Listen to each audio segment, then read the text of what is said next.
হাজারো জনতার উচ্ছ্বসিত শুভেচ্ছায় ভাসলেন তারেক রহমান।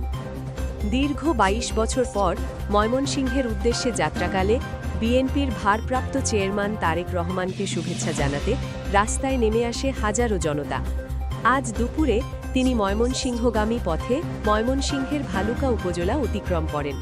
এ সময় রাস্তার পাশে দলীয় নেতাকর্মী ও সাধারণ মানুষ সারিবদ্ধভাবে দাঁড়িয়ে হাত নেড়ে স্লোগানে তাকে অভিনন্দন জানান। পুরো এলাকায় উৎসব মুখর পরিবেশের সৃষ্টি হয়। অনেককে জাতীয় ও দলীয় পতাকা হাতে উচ্ছ্বাস প্রকাশ করতে দেখা যায়।